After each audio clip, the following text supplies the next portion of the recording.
So we might have just gotten the most important and the biggest piece of news whenever it comes to this Eliza Bleu situation.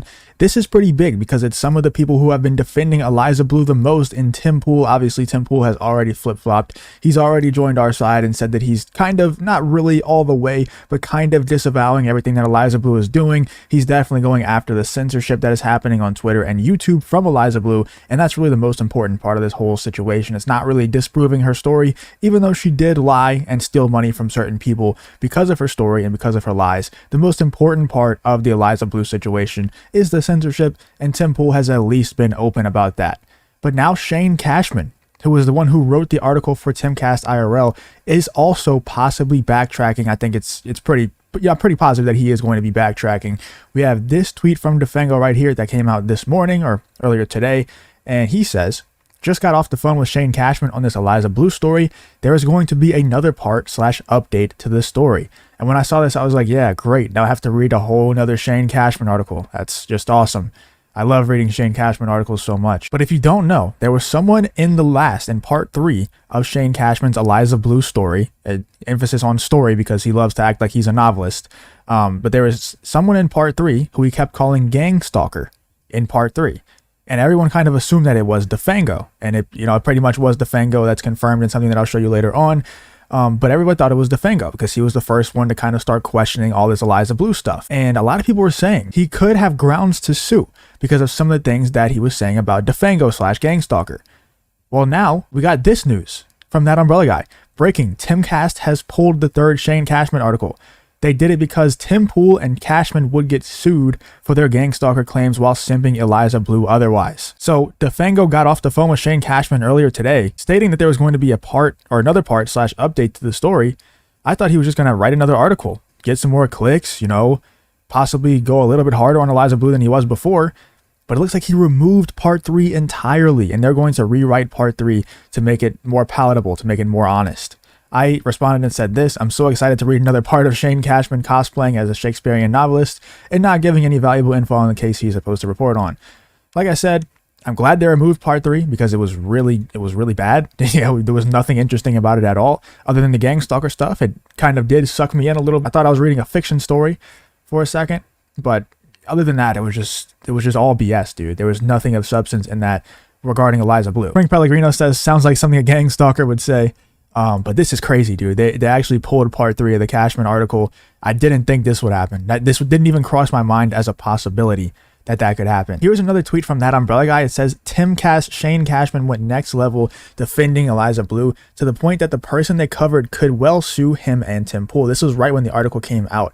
They accused the guy that compiled the Blue threads of doing it as an anti-Elon Musk paid op as he stalks people in vans and pushes folks to, I can't say that last word, but you saw it. And here is some parts of the article. It says, this all started with the man we'll call the gangstalker. The gangstalker runs in a circle that's been accused of controlling hundreds, if not thousands, of bogus Twitter accounts, buying black SUVs and parking outside of people's homes to intimidate, and even injecting something into someone who would wake up 2 weeks later with a piece of their minds missing. What the hell? That's pretty wild. They also said some other things here. I'm actually going to bring up this thread from Greg Hoyt, who has the gangstalker parts highlighted here. Says, oh my smear campaign, bots, and even a gangstalker. LOL, this is sure something. So word on the street is that Shane is alluding to Defengo being the gangstalker in this piece. Apparently Shane name dropped Defengo in a previous podcast as being part of all of this. And that's kind of the proof that we have that he was talking about Defengo this whole time. I believe this entire smear campaign was manufactured and it grew into something organic because a lot of people interact with so many bots. They don't read things fully.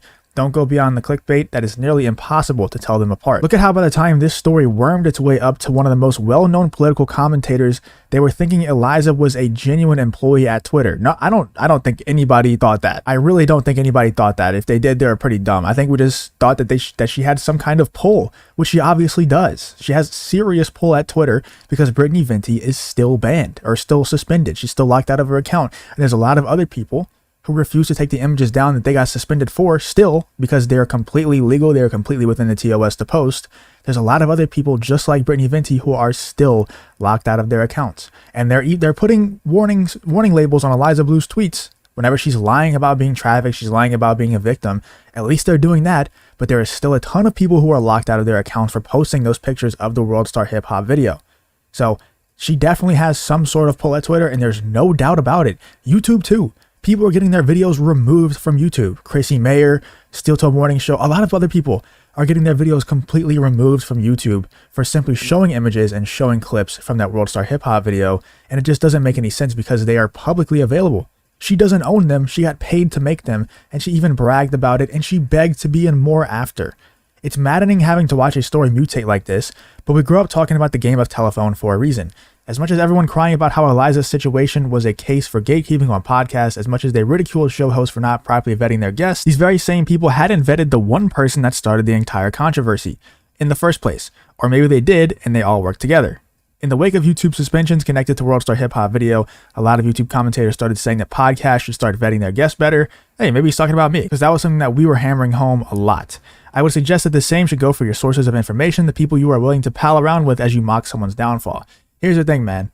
Regardless of if this was all started with somebody with an op, maybe they just made up the World Star Hip Hop video, maybe it's totally not true. Regardless, there's still people who are not involved with the op that I know personally, who are banned on Twitter, suspended on Twitter, locked out on Twitter. It doesn't matter if it's an op or not, dude. The main thing with this whole story is the censorship, not the story of Eliza Bleu. But like I said earlier, it's bad that she took money from people. It's bad that she lied about having a charity. It's bad that she lied about all that stuff. But this Eliza Bleu situation is about censorship most of all. This all started with the man we'll call the gang stalker. He also says this, yo, Defango, hook a homie up with the SUV. Folks, remember that Tim Pool hired this Shane guy as a journalist, and he basically described a fellow who does some YouTube live streaming here and there as a crossover of Heath Ledger's Joker, Voldemort, and the Men in Black. Here is the part of the article that talks about that. The gang stalker runs in a circle that's been accused of controlling hundreds, if not thousands, of bogus Twitter accounts, buying black SUVs and parking outside of people's homes to intimidate, and even injecting something into someone who would wake up 2 weeks later with a piece of their minds missing. Jesus Christ. This could also be lore they created themselves to make them sound bigger, scarier than they really are. But I have seen photos of a man in particular whom they stalked online and drove into a mental institution. When people say they don't want to talk to you about this, you should understand why. These are not good people. The gang stalker says he works for money, he works for fame, but I think he mostly wants chaos amongst the independent media landscape. This man puts in a lot of effort into making sure everyone knows who he is, and I will not add to his status. Well, we all know who you were talking about, buddy. Did you think that we were that stupid to not know who you were talking about? And then, obviously, they've pulled it down. So they understand the error in their ways. They understand that this was going to be an actual legal battle if they didn't end up taking that down. So smart move by them. I'm not sure why he did this in the first place. I'm not sure why Tim let this up in the first place. I'm sure Defango called them and was like, hey, man, everybody knows that you're talking about me. I'm going to sue you unless you make some changes here. And I guess, you know, that threat, they understood. They were like, yeah, I mean, this is definitely something worthy of a lawsuit, so we better take this down. I assume that's what happened, and I'm assuming that Tim is going to force Shane Cashman to flip-flop, just like Tim Pool flip-flopped on the Eliza Bleu situation. I'm sure Shane Cashman is now going to go to the other side, which is going to be absolutely devastating for Eliza Bleu, because we all know that she tweeted out the other day, I think it was yesterday, I need brave men standing up for me right now. I'm begging you. Please. She's begging. And what was it, 30 minutes later? About 30 minutes later, Shane Cashman puts out part 3, where he talks about the gang stalker and how Eliza Bleu is not guilty of lying or anything like that. And she's not a Twitter employee, so she can't be behind the censorship on Twitter and on YouTube. It's ridiculous, dude. This whole thing is ridiculous. It's ridiculous that Tim Pool even took the side of this being an op in the first place.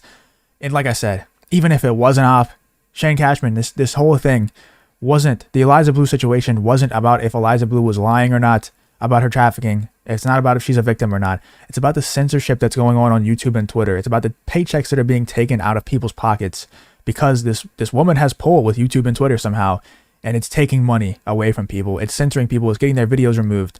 It's insane. Let me know what you guys think about the whole situation. What do you think about Timcast, about Tim Pool forcing Shane Cashman to pull the third Eliza Bleu article? And what do you think is going to be in the new one? Because Defango said that there is going to be an update to it. There's going to be another part or update to the story. So I don't think it's just going to be them deleting part 3. I think he's going to write a new part 3. And I think he might go against Eliza Bleu in this one, which, like I said, would be devastating for Eliza Bleu. Let me know what you guys think in the comments about the whole situation. If you did enjoy the video, please leave a like, subscribe, all that good stuff. And I hope to see you on the next one.